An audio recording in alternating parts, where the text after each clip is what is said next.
विपक्षी नेता अंबादास दानवे ने छत्रपति संभाजीनगर में आयोजित पत्रकार परिषद में विभिन्न मुद्दों पर अपनी प्रतिक्रिया दी। उन्होंने जलापूर्ति आंदोलन, भूसावल नगर सेवक के इस्तीफे, युद्ध और राजनीतिक विषयों पर अपने विचार साझा किए। मागच्या 13 एप्रिल पासून तर 16 मे पर्यंत तब्बल 33-34 दिवसाचं आंदोलन, एक ऐतिहासिक आंदोलन शिवसेनेनं या संभाजीनगरात उभारलेलं आहे। अनेक प्रकारचे उपक्रम केले, मला वाटतं ते डिटेल सांगण्याची आवश्यकता नाही, परंतु सगळ्यात महत्वाचं 90 वॉर्ड जे महानगरपालिकेचे 115 पैकी या वॉर्डामध्ये आम्ही पदयात्रेच्या माध्यमातून हल्लाबोल रॅली केली आणि आता 16 तारखेला माननीय आदित्यजी ठाकरे साहेब यांच्या नेतृत्वाखाली संध्याकाळी 4:30 वाजता हल्लाबोल मोर्चाचं आयोजन करण्यात आले। क्रांती चौकातून निघणारा हा मोर्चा गुलमंडीवर जाहीर सभेत रूपांतर होईल आणि नंतर कमिशनरांबरोबर आदित्यजी ठाकरे साहेब पाणी प्रश्नावर चर्चा करतील। अशा प्रकारचा 16 तारखेचा कार्यक्रम आहे। जनतेचा मोठा प्रतिसाद मिळतो याला। सर्वसामान्य जनता या आंदोलनात उतरलेली, नुसती शिवसेनाच नाही, आम्ही सुद्धा म्हटलेलं की आम्हाला याच्यात राजकीय काही घेणं देणं नाही, या शहराला पाणी मिळालं पाहिजे। आणि जी स्थिती 1 महिन्यापूर्वी होती तिच्यामध्ये निश्चित पाण्याच्या स्थितीमध्ये सगळीकडे मी म्हणत नाही, 100% मी म्हणत नाही, पण बऱ्याच भागामध्ये चांगल्या पद्धतीनं पाण्यामध्ये आधीच्या पेक्षा खूप चांगला बदल झाला असं मी मुळीच म्हणणार नाही, पण आधीच्या पेक्षा सकारात्मक बदल झालेला हे मान्य करावं लागेल। फक्त या मोर्चा ज्या वेळेस होईल आणि त्याच्यानंतर आम्ही ज्या साहित्याशी बोलू, मला वाटतं आणखी बदल त्या पाण्याच्या व्यवस्थेमध्ये संभाजीनगरात होईल। लबाडांना पाणी द्या या नावाने आम्ही आंदोलन करतो, कारण लबाडीची भाषा सत्ताधारी लोकांनी मागच्या 3 वर्षात केलेली।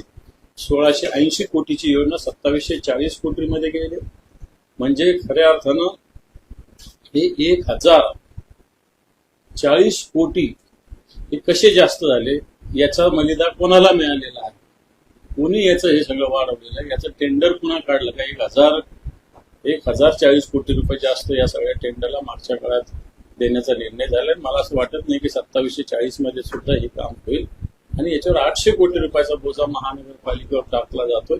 म्हटलं ही सगळी भूमिका आम्ही जनतेसमोर मांडली। दुसरा महत्वाचा प्रश्न, विनोद घोसाळकर जे आहेत त्यांच्या सुनबाई माजी नगरसेविका तेजस्वी घोसाळकर त्यांनी ठाकरे गटाचा राजीनामा दिला, स्थानिक नेतृत्व आहे त्यांच्यावरती त्या नाराज असतो।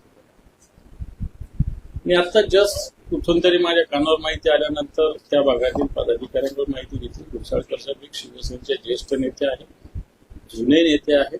शिवसेनेच्या एकंदर कामकाजामध्ये त्यांचा मोठा वाटा, मग उत्तर मुंबई भाग म्हणतात त्याला, त्या भागामध्ये मोठ्या प्रमाणावर आहे आणि स्थानिक नेतृत्वाशी सगळ्याच ठिकाणी थोडे बहुत भांड्याला भांड्या तर लागतच असतं आणि तेजस्वी घोसाळकर या ज्या आहेत यांनी मला वाटतं अतिशय जिद्दीनं, अतिशय चांगल्या पद्धतीनं काम केलेल्या नगरसेविका, दुसरी टर्म त्यांची आहे, अतिशय संघटनात्मक दृष्ट्या सुद्धा चांगलं काम करणाऱ्या आणि त्या काही शिवसेना किंवा मान्य उद्धवजींच्या नेतृत्वातून दूर जातील असं मला मुळीच वाटत।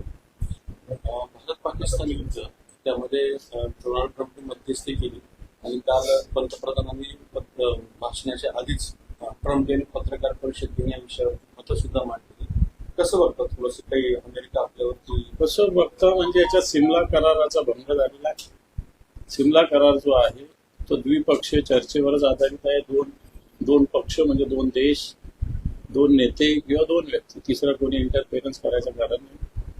आणि दुसरी गोष्ट, आपल्या सैन्यानं जे कमावलेलं आहे ते सरकारने कमावलेलं आहे, अशा प्रकारची मानसिकता देशातील जनतेची झालेली आहे। सैन्यानं ज्या पद्धतीने 3 दिवसाला पाकिस्तानला दे माय धरणी ठाय, चांगल्या भाषेत सांगायचं दे माय धरणी ठाय केलं होतं पाकिस्तानला आपल्या सैन्याने। परत आपल्या सैन्याचा आपल्याला सगळ्यांना सार्थ अभिमान आहे, परंतु या जे सैन्याने कमावलं ते सरकारने गमावलं, अशा प्रकारची स्थिती आहे। अमेरिकासारखा देश आपल्या देशावर दादागिरी करतो, आपल्या देशाची युद्धबंदी जाहीर करतो, युद्ध मी थांबवलं असं ट्रम्प जाहीरपणे सांगतात। मला असं वाटतं या गोष्टी अतिशय देशाच्या सार्वभौमत्वाच्या दृष्टीने अतिशय अयोग्य आहेत आणि म्हणून भले सैन्याचा अभिमान आहे, सिंदूर ऑपरेशन आपण केलं, पाकिस्तानला बिलकुल नामोहरम केलं, परंतु सरकारने मला वाटतं सैन्याच्या या शौर्यावर आणि पराक्रमात पाणी फेरण्याचं काम केलं। नरेश मस्केंनी अरविंद सावंत आणि संजय राऊतांना प्रश्न विचारला, तुम्हाला रावळपिंडी किंवा दहावांमध्ये निवडणूक निवडणूक लढवायची? रावळपिंडी आणि कोणतं ह्याला इथून निवडणूक लढवण्यासाठी युद्ध होत नसतं. म्हणतो नरेश म्हस्केंची मानसिकता किंवा मेंदू अतिशय छोटा आहे. छोटासा फक्त प्रत्येक ठिकाणी निवडणुकीचा आणि जिंकण्या आणण्याचा विचार करतात. देश महत्वाचा आहे, राष्ट्र महत्वाचं आहे, त्याचा स्वाभिमान महत्वाचा आहे. मला वाटतं त्या हेतूनं जर संजय राऊत साहेब, अरविंद सावंत साहेब आणि अन्य पक्ष, आज राहुल गांधींची पण पत्रकार परिषदेने आता ऐकलं, मला वाटतं या भूमिका जर गेल्या तर ह्या देश हिताच्या भूमिका विरोधकांचं ऐकायचंच नाही, त्यांच्या सगळ्या बाबतीत चुकीचं घ्यायचं, तर मला असं वाटतं नरेश म्हस्केंची तपासणी करण्याची आवश्यकता राहील. उदय सामंत राज ठाकरेंच्या भेटीला गेले तर त्याच्यात काय, उदय सामंत गेले तर फरक काय पडला? भेटीला गेले असेल तर आत्ताच मी बघितलं की उदय सामंत म्हणजे मी इकडे चाललो होतो, चालता चालता अशी थोडी होत असतं. परंतु फार उदय सामंत आणि राजसाहेबांच्या भेटीला फार महत्व उदय सामंताला द्यावं अशातला काय पाहिजे. राजसाहेबांचं नेतृत्व वेगळं आहे, उदय सामंत एका खात्याचे मंत्री एवढेच. पण राज ठाकरे, उद्धव ठाकरे भेटणार नाही भेटणार दिवस चर्चेवरती त्याची आपण भेटीगाठीची अरविंद सावंत यांनी राज ठाकरेंची भेट घ्यायला कोणी घेतली? अरविंद सावंत. राजसाहेबांची भेट घ्यायला काय प्रॉब्लेम? कोणत्या व्यक्तीची आपण भेट घेणं मला असं वाटतं काय एकमेकांच्या दुश्मनी आपण.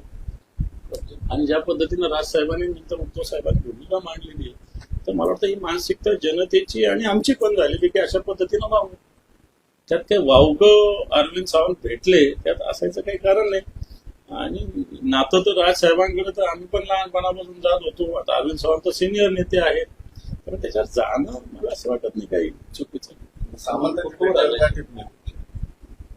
बिलकुल नाही. सामंत हे काही कोणते मोठे नेते नाही, एक रत्नागिरीचे एक आमदार आहेत, राज्याचे उद्योगमंत्रीच्या खात्यात त्यांना विचारलं जात नाही, अशा पद्धतीनं ते आहे. त्यामुळे त्याचं फार राजकीय मला वाटतं घ्यावं अशातला काही भाग. राजउद्धव एकत्रीकरणाचे कुठवर आले, काय प्रक्रिया पुढे गाडी खात?